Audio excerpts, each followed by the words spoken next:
It's me, Vicky Marie. Good morning, good afternoon, or good evening, wherever you are in this crazy world we're living in. Anyway, what we're going to talk about in this video in the main is we're going to talk about Rachel Morin, this beautiful woman who was stolen from this world and from her children, from her family. Not last summer, the summer before, August. And the trial has started of the twonk who removed her from everybody's lives. Now, that's the main thing that we're going to talk about in this video. There's a couple of things that I just want to talk about first. And also, please watch to the end because I've got some exciting news at the end. I've had a bit of an epiphany today. I mean, thanks to, one of my chat. Listen, I get epiphanies every day from my chatters, from you lot that send me emails, leave me nice messages, etc. But right, let me put my thank you banner on first before I get started with this story. Sometimes as a YouTuber, you get a lot of bad press, don't you? There's a lot of bad YouTubers out there, unfortunately. I've now got a little bit of a voice on TikTok as well. There's a lot of bad TikTokers out there, people who don't really care about anything except how many clicks they get. Now, people might think that about me. I don't care what people think. They can think what they like, not think what they like. Most of my followers know sort of where I'm coming from, and I hope they feel the authenticity that comes off me. I am a YouTuber. Of course I want views. I'm not saying that I don't. I'm not saying that I don't want people to subscribe or like the videos or send me a Ko-fi or join, etc. I'm not saying I don't want that. Of course I want that, because at the end of the day, YouTube and TikTok is free at the point you don't get paid for it. But you put a lot of hours into it if you feel, if you feel that it's important what you're doing. So I don't feel bad when somebody buys me a Ko-fi or sends me a super sticker or joins my channel. That sends my channel from strength to strength and means that I can give more awareness, etc.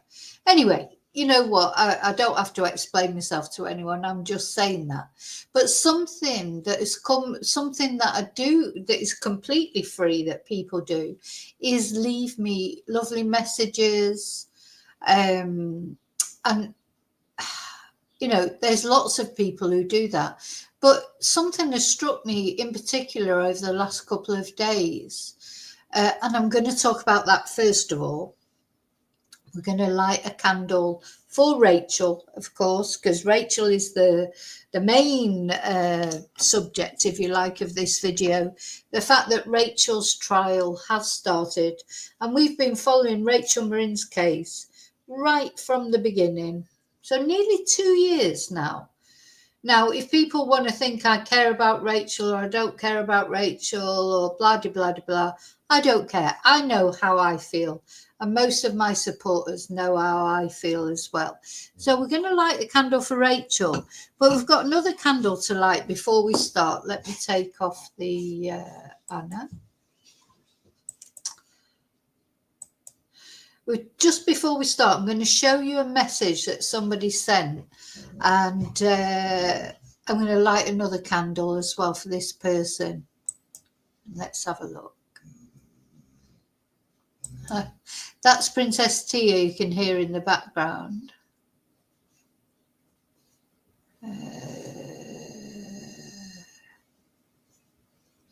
Right, so this lady, actually I'm not going to share it because she may not want me to share the actual message or whatever, but I'm going to tell you about it. So this lady left a lovely message about another subject that I was talking about, but then she asked if we could find a minute to pray for a 12-year-old Labrador Douglas who has spine surgery on Tuesday. So this was last week. He's had this surgery. I do believe you have some good energy. So I said that I would pray, I would light a candle, and then a couple of the chatters, a couple of you all, I think anyone who would have seen that would have sent out positive thoughts for this lady and for Douglas. And then she came back on earlier on today and said, I can't thank you enough for good thoughts and prayers. He did survive the 4-hour-long spinal cord tumour removal surgery. So this is quite an elderly dog who's had to have all this surgery, and he's in animal hospital until Saturday. He's able to stand, but he needs rest and opioid painkillers. I swear this channel attracts all the kind souls. And that was a lovely thing for me to see that message.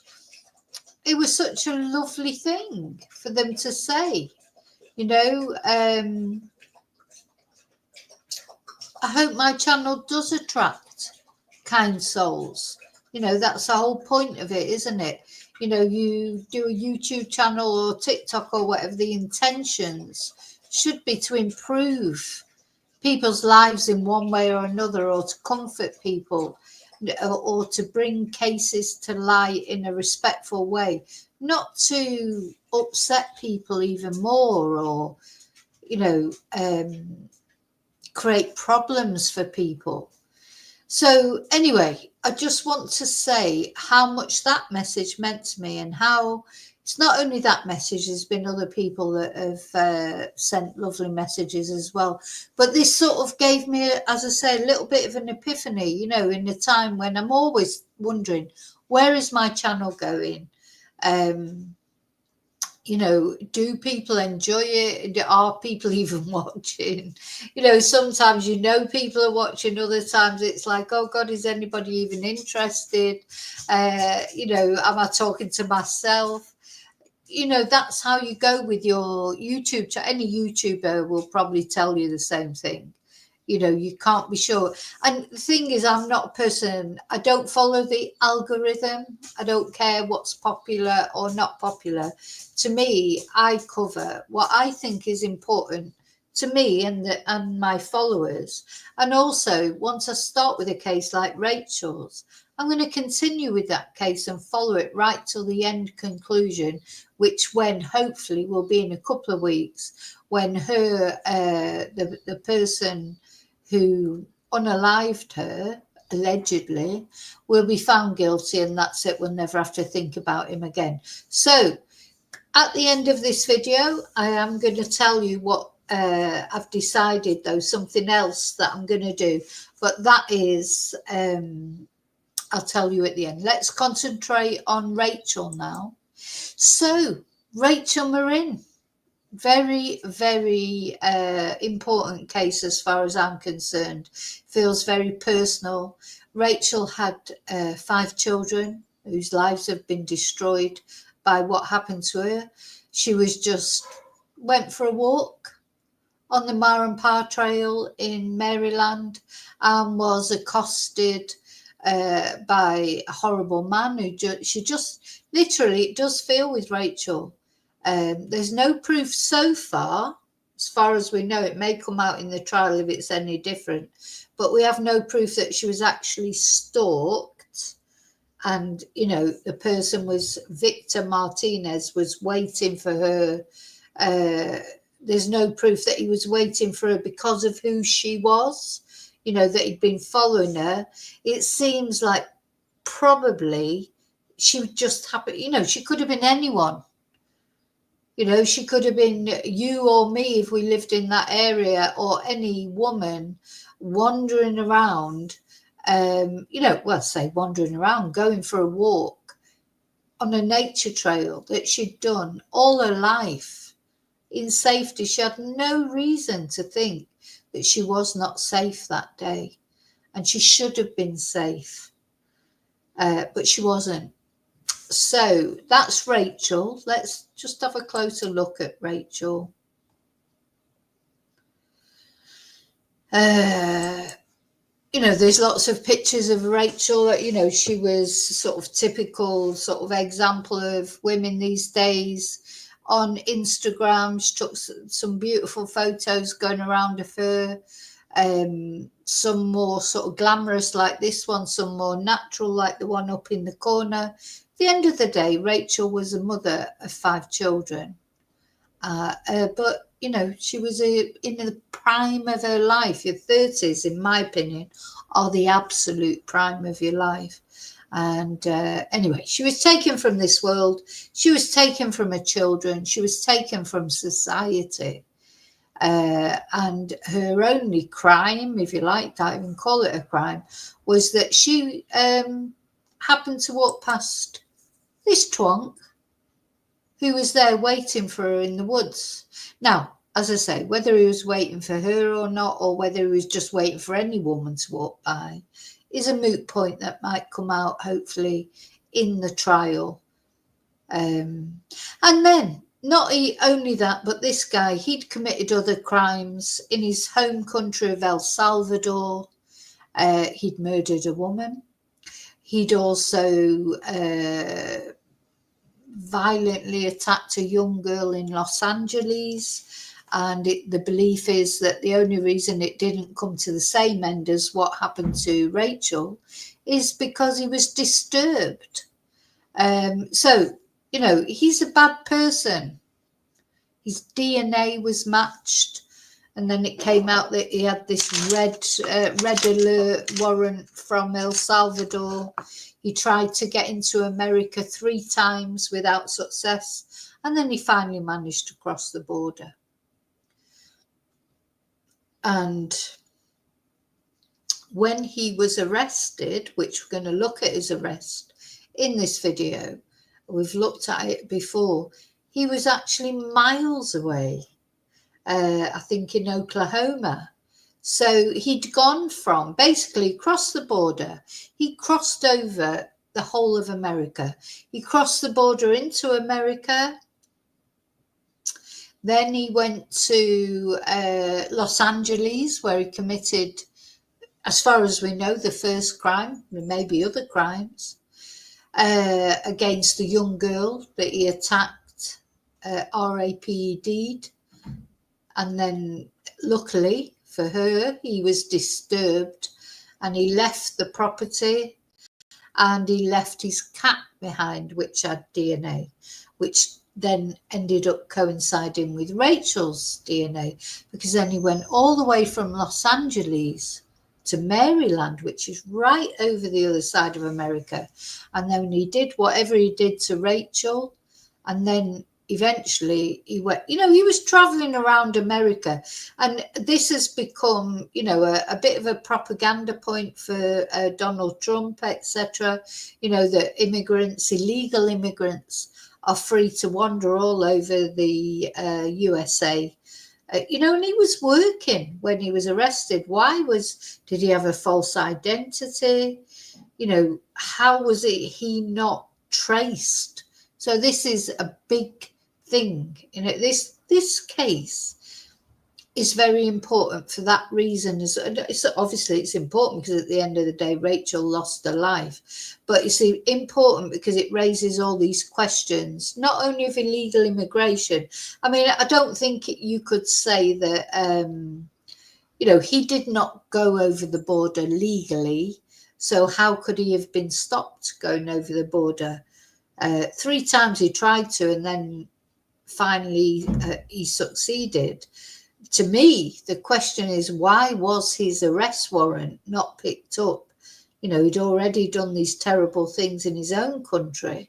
He should never have been allowed to roam around America. But if he sneaked in and sneaked around, I don't know if he had a false identity or what. As I say, these are the sort of things that will come out in the trial. Maybe it could not have been changed. But it's been made a big deal of by the Trump administration, along with the Lake and Riley case, used as a propaganda tool, if you like.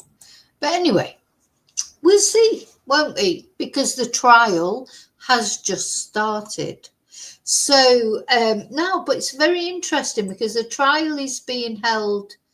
Hi, my angel. Hi, David. Sorry, I forgot to say hello to people. Hi, lurkers. Hi, replay crew.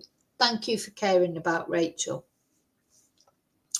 So the trial has just started, but important things already is journalists were not allowed in, for the jury selection, etc. And in a place like America, which is, more transparent, isn't it? Normally, the excuse that was given for journalists not being allowed was because there was no room in the courtroom, because this case is being held in Maryland. And Victor campaigned to have the case heard somewhere else because he said he wouldn't get a free trial. But I think generally it was not a free trial, a fair trial. I think generally it was accepted that he wouldn't get a fair trial more or less anywhere in the USA because everybody knows about this case. It's a high profile case in the USA. So where were they going to move him to where he would get a different kind of trial, So anyway, that was refused. So he's having his trial in Maryland, which is a relief to the family of Rachel who live in that area. Because the problem, I think what people maybe don't understand is, when people, perpetrators or accused perpetrators, get the opportunity to have their trial in another state, as Adam Fravel did, the partner of Madeline, who he wanted the trial in another state because he knew that he argued that he wouldn't get a fair trial in their state of Minnesota. So what that means is that the rest of the family of the victims, have to travel out, to go if they want to go to the trial. So they've got to stay overnight somewhere. They've got to have their travel expenses. It's just not fair, is it, really? Why should anyway, he was found guilty in the end, in any case, so it didn't matter. But it did matter because the family had to displace themselves to attend the trial. So Victor Hernandez, he has not managed that. He has not achieved that. The judge refused it. He's having the case held in Maryland. But it's obviously quite a small courtroom because it's quite a small place. So anyway, let's have a look at this video to get the full details. Where are we? So we're looking at Court TV. Thank you, Court TV, for this video, which will explain to us what's going on. Memory alive, and to be there for her children, because she's irreplaceable. She was 1 in a million. This morning, we're shining a spotlight on the Rachel Morin murder case as jury selection kicks off today. The mother of 5 was found dead on a hiking trail in Maryland in August of 2023. It took months, but a suspect was finally arrested. Victor Martinez Hernandez, who entered the country illegally from El Salvador, was taken into custody in Tulsa, Oklahoma last June. He was charged with murder, with rape, and with kidnapping. The Department of Homeland Security says that Hernandez was expelled from the United States not once, not twice, but on 3 prior occasions. The defense made a whole bunch of last-minute requests, including jury sequestration, which was... Now, it does make you think, doesn't it? So he was actually expelled from the United States on 3 different occasions. You do feel like, why was he allowed them to come back? I don't think he was allowed to come back, to be fair. He sneaked over the border. The thing is, he was intent in crossing the border because he didn't want to go back to El Salvador because he was wanted for murder there because he'd murdered, I think it was his ex-girlfriend, but I don't know all the details of that poor woman. So, you know, you can see why people get angry about it. But having said that, he wasn't allowed in legally, you know, unlike Lake and Riley's killer, who was in the USA more or less legally. He'd been, you know, that was a, you know, there's a big sort of, obviously a big debate about illegal immigrants at the moment. And I know there's sort of half of Rachel's family don't want it to be used as an excuse, you know, for propaganda. And then there's probably the other half of Rachel's family who have gone along with using it as propaganda with Trump, you know. So, but at the end of the day, as far as I look at it, that is not the point. The point is this man is a horrible man.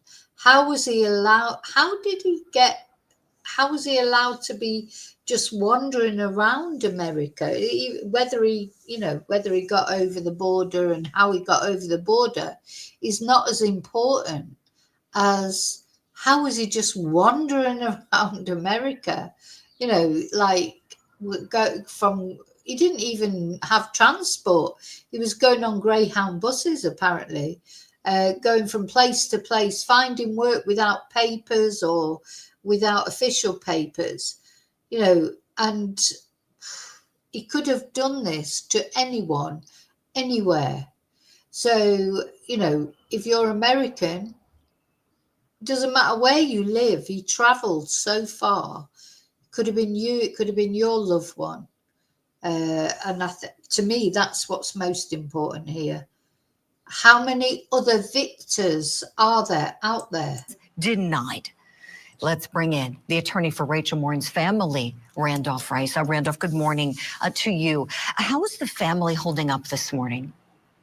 Yeah, they're very nervous and obviously anxious about this. But as Patty said yesterday, you know, it's in God's hands. She understands that things happen for a reason, and she's sort of accepted the fact that God is going to take care of what's going to happen the next couple of weeks. So she's at peace with it. I know the rest of the family certainly is looking forward to opening statements on Friday. I'm sure, Randolph. Tell me, the children, I know, of course, we want to be mindful of their privacy, but everybody wants to know, are they okay? Are they in good hands? Well, each of them have, you know, their fathers, they're taking care of them, and each one are grieving in a different part of the process. You know, you've got ages ranging from 18, 19 years old down, I believe, 8 now. Yeah, so the thing is, Rachel had 5 children. And when Rachel was still on this planet, they all lived with her. So they've all been displaced for one reason or another, because they've not all they don't all share the same father. And Rachel was the sort of kingpin, if you like, in the middle. They were all staying with her. So they've lost each other in a way. I'm sure they haven't. I'm sure they're all still in contact. But do you know what I mean? They're not all living together like they were. And since then, Rachel's oldest daughter, Faye, has had a baby of her own, which is lovely, to be honest. Just some positivity in all this horrible. I mean, the thing is, it's just beyond belief, isn't it? You cannot imagine how it's hard to lose a loved one. I don't think there'll be any of us watching this video. There won't be any of you watching this video or hearing me talk about this case or any other case that has not suffered a bereavement one way or another. We know what it's like to lose someone. Some of us know what it's like to lose someone in traumatic circumstances, maybe not murder, but, you know, other kinds of things like self-deletion or accident, and they're all horrible too. But to lose someone to this brutality, I think is, you know, on a different scale as well. We cannot. The thing is about most bereavement or most trauma generally in life, it's very difficult to understand the process that people go through. You know, bereavement can be the same. It's still the same outcome. You've lost your loved one, but there's so many different aspects to it. you know, and the only positive thing really about this case is, one, they got her body back. She was found. I mean, there's so many people go missing, presumed murdered, but the family never get a resolution, never actually get the body, you know, to give a final farewell to, etc. And also that the perpetrator or the alleged perpetrator, I should say, has been caught, and it hopefully will be brought to account throughout this trial. So that's something, you know, these cold crumbs of comfort that people have, because some people don't have that. Some people's loved ones have disappeared, presumed murdered. Nobody knows where they are. Nobody's been arrested. Nobody's been held to account. These are the worst things, I suppose, aren't they? So, yeah, we've got this trial. It's 2 weeks it's planned. I'm mentioning it again. I mentioned it yesterday in a video. It's 2 weeks. It's not long for a trial. But the defence have got nothing, nada, zilch, in my opinion. But we'll see what they come up with. So they've all sort of been grieving in a different part of the process. We don't really think that they're obviously not going to be attending the trial because just of the graphic nature of the images that will be shown during this trial is something that you just can't, unsee. Right, Randolph. Our hearts go out to them. Give them our love. I want to show you some of the proposed jury questionnaire. Geez, I'm having a hard time getting my words this morning. Yeah. Yes, the proposed questions for voir dire. Randolph, I was telling my team off camera, I'm in the fog this morning. All right, so we have the jurors' knowledge of the Morin family, the use or the proximity to the Mon Pa Trail where Rachel was killed, and donations to the Morin family's GoFundMe. We also have participation in podcasts about the case, comfort with viewing graphic evidence, and views on race and ethnicity. Randolph, your thoughts on the importance of some of these questions for those prospective jurors?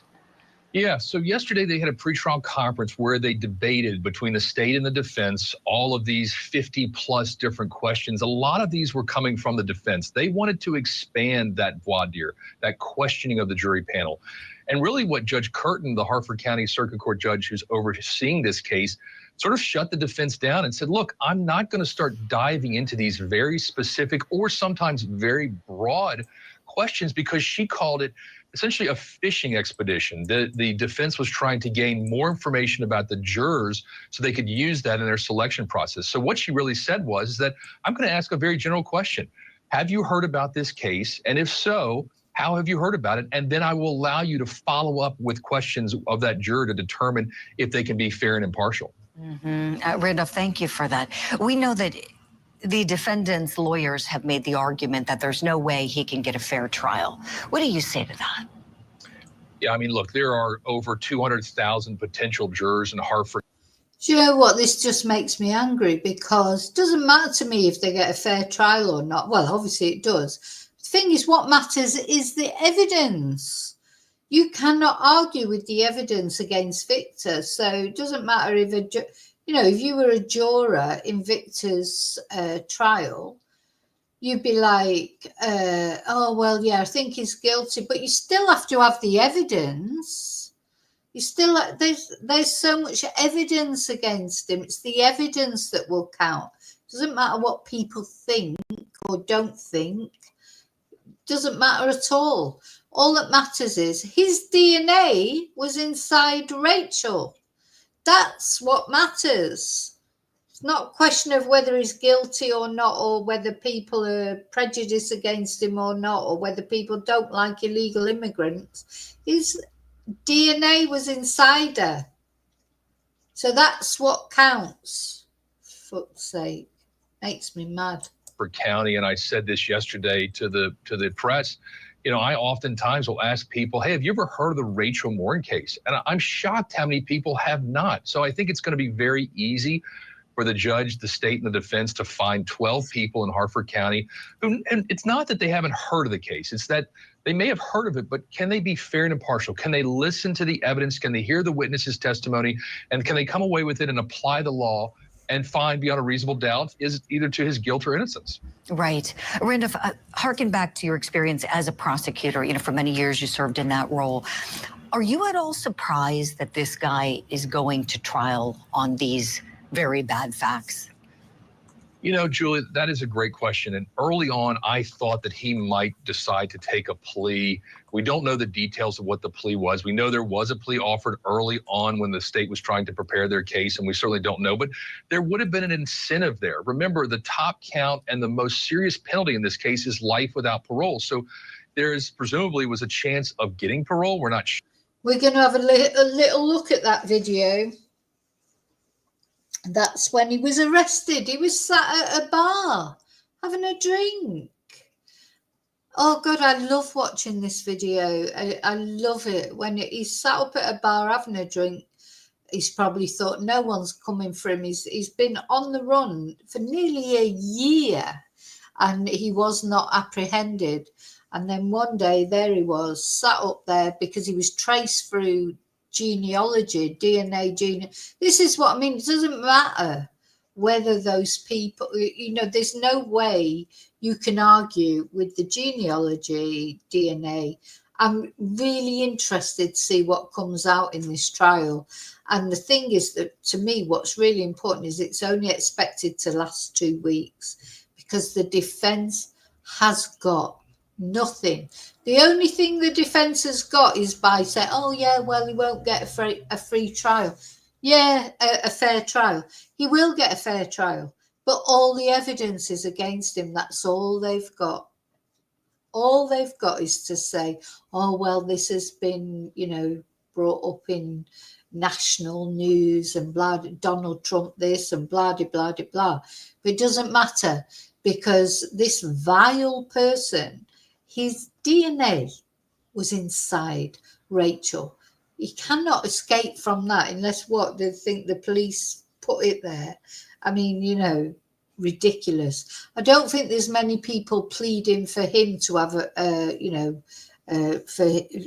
that he's been badly done to or whatever. Maybe because he's an immigrant. You know, we got it all with Richard Allen. Oh, poor Richard Allen, he'd slit the throats of 2 young kids and people were sticking up for him. No one's sticking up for Victor, and I agree with it because it's because of the evidence. You know, the worst thing that he did for himself was leave his cap, his baseball cap, at the scene of the previous offence he'd committed. And don't forget, he'd committed another offence in his own country, in El Salvador. So he really is a monster, a total monster. Sure of that. But certainly now he's facing the possibility of life without parole. So I'm a little shocked. But at the same time, we talk about it often on our show. Defendants want to take their chance to see if they can possibly get lucky and find one juror who says, you know, I just don't find enough evidence there. Yeah. Well, I don't think that's going to happen. I've got to be honest. I don't think that's going to happen at all because it's not possible. It's not possible. He's guilty. Oh, shouldn't say that. He is definitely guilty, and the evidence shows he's guilty. He's not going to get away with it. He's tried every trick in the book. He's tried, you know, pretending he doesn't speak English. Of course he speaks English. He's tried pretending, you know, this about the, trying to change the venue, blah, blah, blah, blah. He, instead of just admitting to what he's done and giving this family some sort of release or some sort of relief that they don't have to go through this trial. So his family, her family, Rachel's family, all of them, and don't forget, she's got 5 kids, she's got a mum, she's got sisters, etc. Not all of them are on the same page. You know, they've got their problems going on, whatever in there. That's fine. But all of them are going to be affected by this trial if they have to listen to all the details. But he's not going to plead guilty because he's a twonk, basically. Anyway, we're going to have a little look at the actual arrest video. Just which I put on, it was quite a while ago now, so oh, that's right, I just heard. So there's no journalists apparently were allowed at the jury selection because the judge said that there was no room in the courthouse, but I don't know if that's true or not. But anyway, we'll see. So there were no journalists there. What I want to show you is just the arrest video, yeah. And we're only going to watch a bit of it, not the whole thing. I love this bit right from the start. When the police went into this bar, he's sat there having a beer, like not a care in the world. He's on the run for 2 murders and a violent assault on a child. Because the thing that happened in Los Angeles, it was a child as well, which makes it even worse. This man is going down. He's going down. He's going to hell one way or another. He's going to hell in a handcart. I have absolutely no idea what this defense is going to come up with.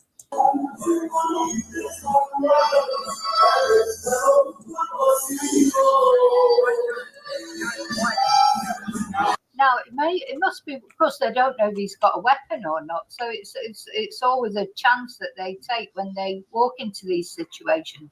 But the good thing is he was completely unaware.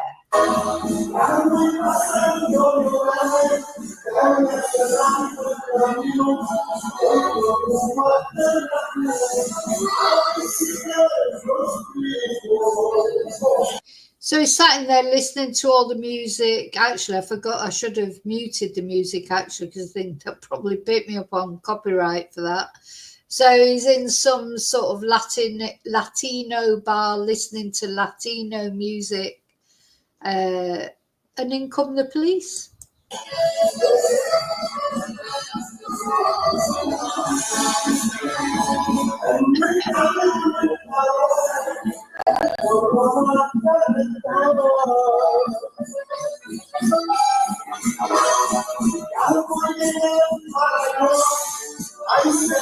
I just want to say, probably when the police walked into that bar, they're probably everyone scattered.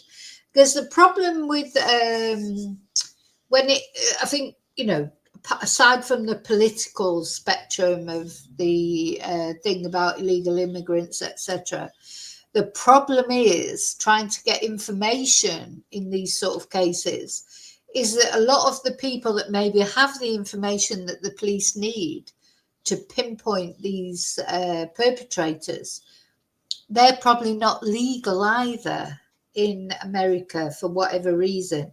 So they're reluctant to come forward because they know, as happened in the Lake and Riley case.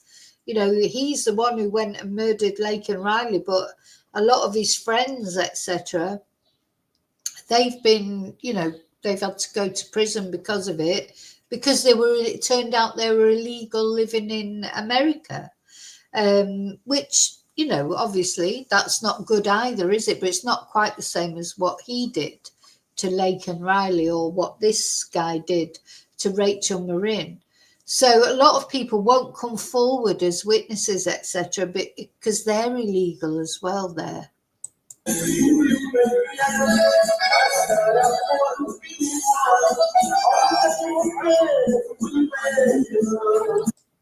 I bet he absolutely SHIT'd himself. I bet he did. You see the other guy's face there as well. So they've just gone up to him. He's sat there at the bar. Someone's given them the information that he's there at the bar. Do you know what? He's had so long with no comeuppance for anything that he's done. Sat there having a beer. He's got a job and everything. I mean, you know, he wasn't under the radar in the sense of just living off the grid. He was working. How did he manage to do that? Anyway, this is so satisfying. When he turned around and saw that policeman there, I love that bit. He sat at the bar chatting with these two guys who must be wondering what the hell's going on. And then the policeman, that massive policeman, you know, taps him on the shoulder, and it's like, oh shit, his heart must be sinking inside. Yeah, and the other thing, of course, that is, I think, very So look at the size of him. I thought he would be big. He's not big. He's like a little twonk. That policeman's massive next to him, but he's broad, of course. And Rachel was tiny, you know, so he wouldn't. He's broad. He's strong. I don't think Rachel would have. It would have been possible for her to fight him off, though. Maybe she had a good go at it. I don't know. That's probably why he's now. Something upsetting that's going to come out, of course, is the way that she was killed, and I think he went to extreme lengths. You know, with a rock, he picked up a rock because she probably did fight, even though she was tiny. She probably did fight because he's not. You know, he's not the biggest guy, but he's quite broad and strong, you can see. But when that great big policeman went up to him, it's brilliant. I just love that moment. I absolutely love it.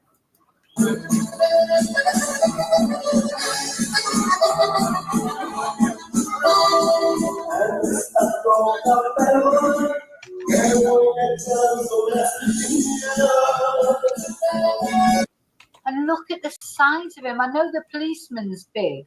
I mean, he's quite broad, to be fair. He's got broad shoulders. He's probably been doing construction work, so he's probably quite strong. But I have to say, I don't know. I think I sort of built him up in my mind as being a big, strong guy, you know. And this little sort of twonk. But of course, Rachel was only tiny, bless her. So he probably wouldn't have found it difficult to subdue Rachel because she was quite tiny.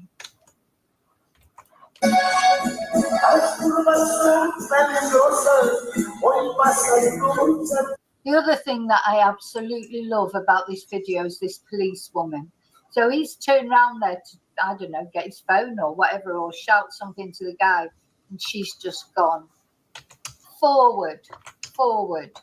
She, her face through this video, honest to God, I think it's poetic justice as well that one of the people that's arresting him is a woman, because this man is an absolute danger to women. He's murdered 2 women, as far as we know, at least, as far as we know. How many other women would he have murdered if he was allowed to continue?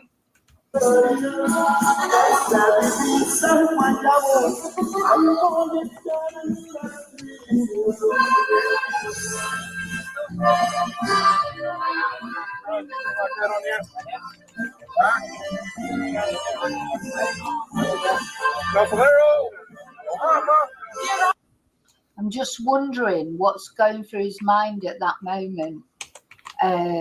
You know, what is going through his mind, I wonder. I'm going to put on the, if I can.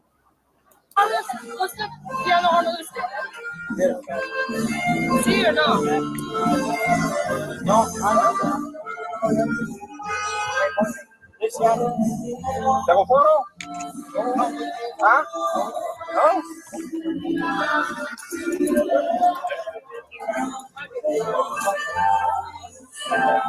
Right. Any ID? Look at the way she's looking at him. You watch the way this woman stares at him. I think he spends a little bit of time pretending he doesn't speak English, but he clearly does, because later on he understands exactly what they say to him. No, ¿cómo se llama? Juan Carlos. ¿Ah? Juan Carlos. Giancarlo. Ah. ¿Su nombre? Juan Carlos. ¿Qué sería la siguiente?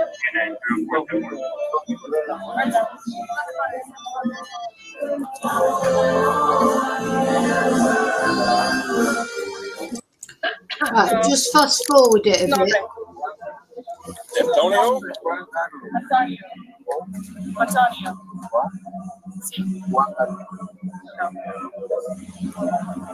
Yeah, so he pretends. So he's saying his name is Antonio, but his name is Victor Mark. Yeah, he said his name was Antonio. He pretends he can't speak English. You know, uses all those things. And this female police officer, she was brilliant. She just saw right through him. Martinez Hernandez. She knows. She's not stupid. She knows he's lying.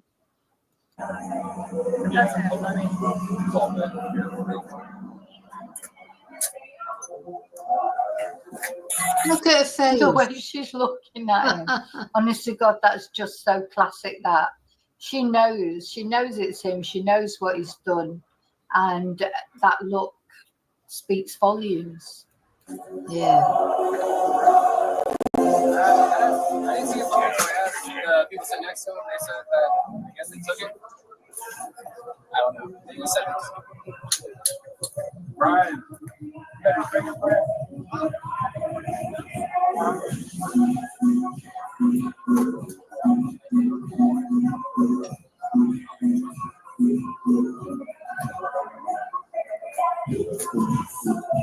told him, I said, he's probably going to be in that house right there.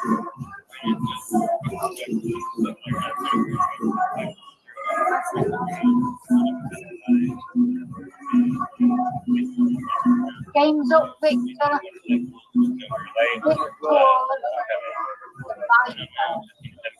Oh my God.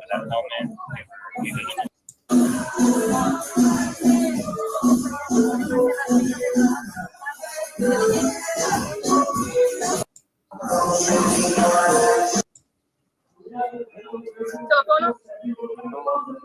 No telefono?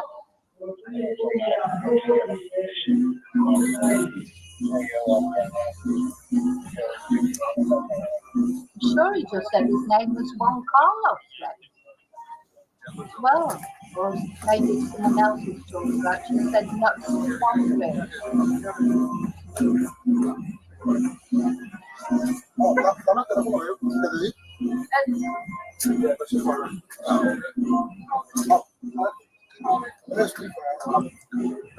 Yeah, here in a minute. Over here, we got That's your phone? Yeah. You need to make sure. Oh, he gave it to you? Okay. You did? Yeah.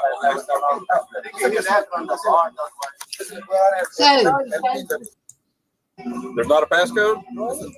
So somewhere on my channel, I think this whole video is uploaded without any commentary, or oh no, this is with commentary. I'm sure I've got it uploaded somewhere without commentary. Might be on my members. I need to have a look for it.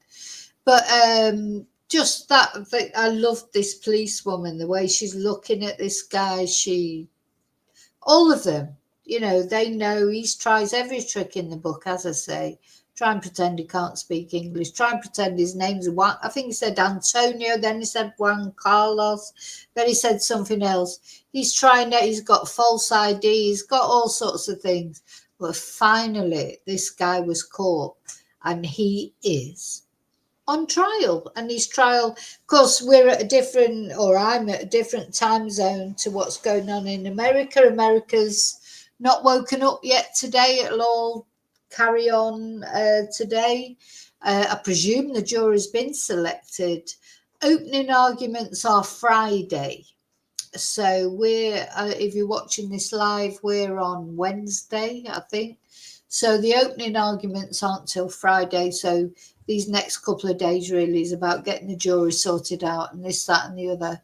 But, my heart just goes out to all Rachel's family, whoever they are, her mum, her sisters, her dad, her children, the fathers of her children. My heart goes out to them all because it won't be easy for any of them. Rachel was like the heart of everything. She was like the center. Her brothers, of course, everyone's suffering one way or another. Who knew Rachel and the joy that she brought to everyone's lives.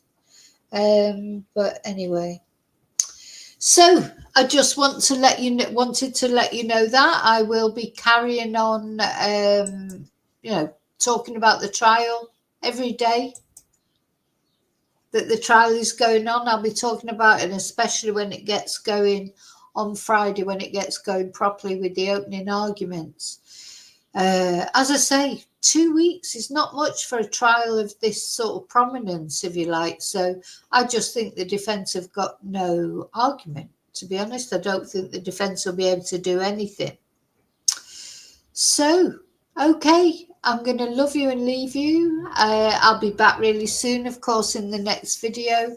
And of course, oh God, that's right, I've got some news. I've got some news. I nearly forgot about it. Then I get off chatting. Oh, hello. It's the German Shepherd's here. Tia, she wants to tell. Yeah, you want to tell about the news. You want to talk about the news. Yes. So from this Sunday, so because of things that people have said to me, which have been nice, somebody who's been on here tonight talking about, today talking about, you know, people that they've lost or whatever. Basically, what I'm going to do, what I've decided, and I'm going to see how it goes, is on a Sunday, every Sunday, at 11 o'clock Spanish time, I am going to be doing like a prayer, if you like, for people who need it. That could be anyone. We all need prayers. And you know what? Sometimes it doesn't have to be, it's not necessarily a massive traumatic thing. You know, it may be, as we were talking about earlier, you know, maybe your pet has got something coming up and you're worried about them. Maybe you're worried about financial things. Maybe you're worried about mental health issues. Maybe you're worried about domestic violence. Maybe you're worried about members of your family that you're not sure how they're coping. Maybe it's you. It could be from the smallest thing to the biggest thing, but we all need prayers sometimes, don't we? And what I've realized about my channel, which is nice, is people do, you know, because at the end of the day, if people aren't nice, they don't last long on my channel. But also I do think I have built a community on my channel. You know, when people get chatting to each other, they support each other. People may have had an operation, or they may, you know, maybe some big things coming up that they're not sure if they'll be able to deal with it or not. And not only you, what I mean is not only my chatters, if you like, but sometimes I feel like that. You know, we all have, life is difficult one way or another. We're all on this journey. As soon as we're born, we're on this journey until we die.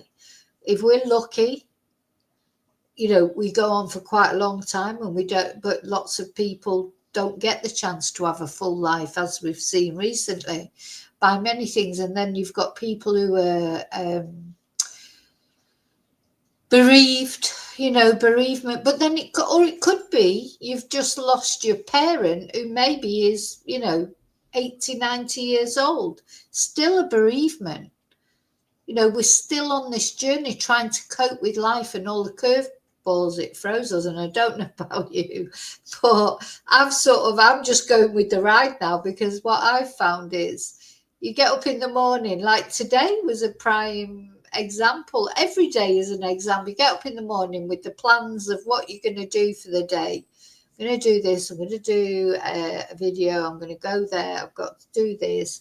I've got to, you know, you've got all those plans, haven't you? And then they all go, one thing happens and everything just goes skew with, you know. So life is hard one way or another. And everybody's problems, no one problem really in a way is more important than another. Sometimes I can turn, you know, you can get up in the morning and something silly happens. Like, I'm trying to think what happened this morning. It's gone, really, because there were so many things this morning. It felt like lots of things were going wrong, but they were all small things in the grand scale of things. Like nobody died, you know, nobody died, nobody went missing, nobody was kidnapped, nobody was murdered, but it was just a lot of little things, and it's just like, oh my God. So, you know, life is hard for various different reasons. Sometimes it's a big thing, sometimes it's a small thing, sometimes it's a combination of small things that all build up and turn into a big thing, you know. But at the end of the day, there's nobody, I think, who's just going through this life swimmingly, like not even worrying about what's going on. So the purpose of what I'm going to do is I'm going to put a community post out. If you need a prayer for whatever reason, don't ever think, and you don't even have to say what it's for either. That's something else. Because some people like to talk about what's going on in their lives and why they need a prayer. Other people are more private. They don't want to say what it is, but they really need it. So every Sunday, that's what I'm going to do. I'm going to come on. I'm going to have a chat as well. It's not just going to be all serious and saying a prayer. It's and also I don't want it to be. It's not. It don't matter if you're a Catholic, if you're Islamic, if you're Buddhist. It doesn't matter. It's not a religion thing. It's just support.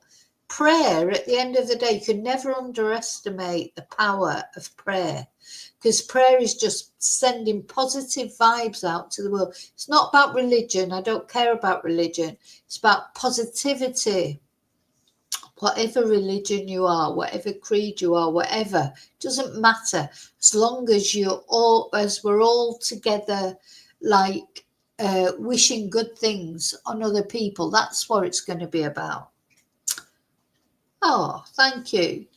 Yeah, exactly. Thing that, so there's so many things. So people have health problems, they have mental health problems, they have money problems.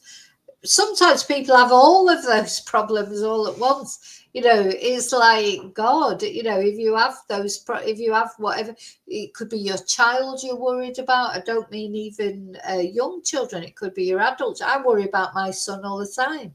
Honest to God, that's what takes up most of my worry.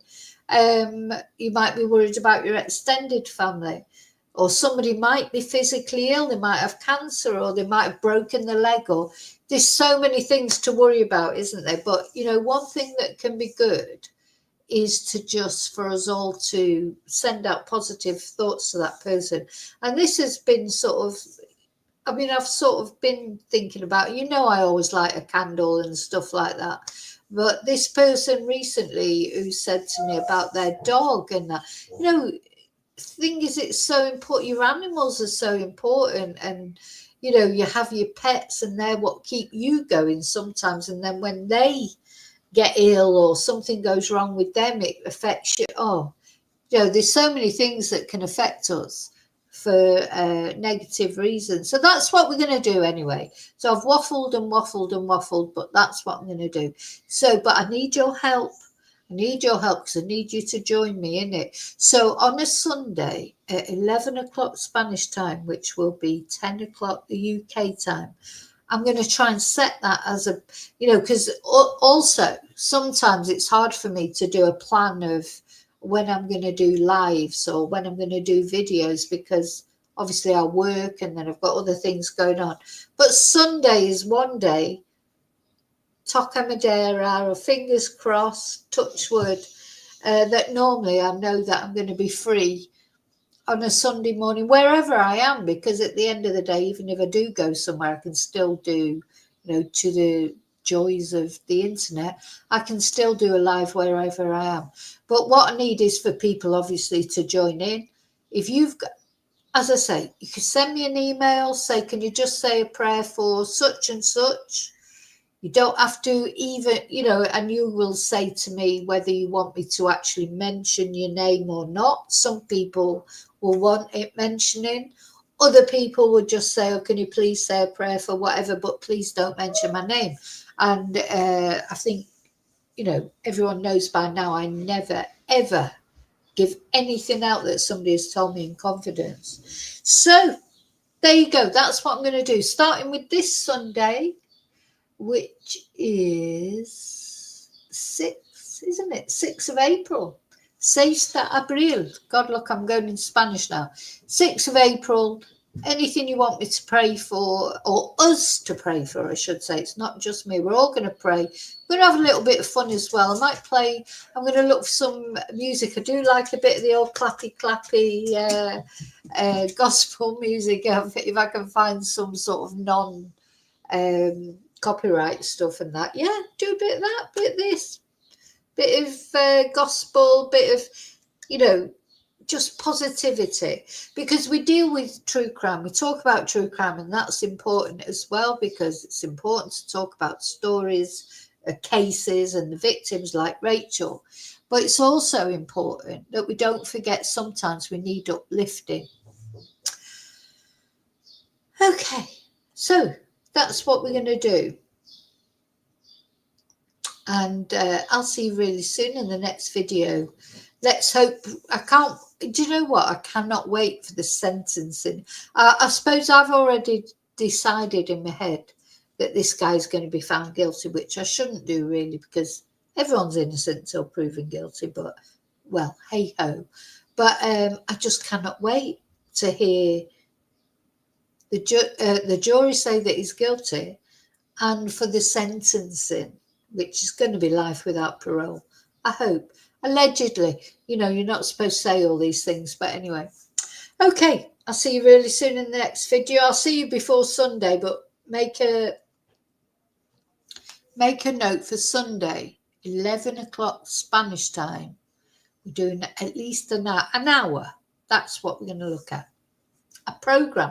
I'm actually going to do like a set program, which I've never really done before, except for members live on a Thursday. Oh, this dog. Hello. The dog. She's like, come on, you finished. Haven't you finished yet? Haven't you finished yet? She wants some attention. Let's see if I can show you. And there she is. She's like, come on, finish up, finish up. Oh, I want some attention. Throw the ball, throw the ball. Okay, I'll see you really soon in the next video. Thank you so much. Don't forget to like, please, please. Don't forget to subscribe if you haven't already. I'll see you really soon in the next video. And until then, as always, may your God go with you. Bye.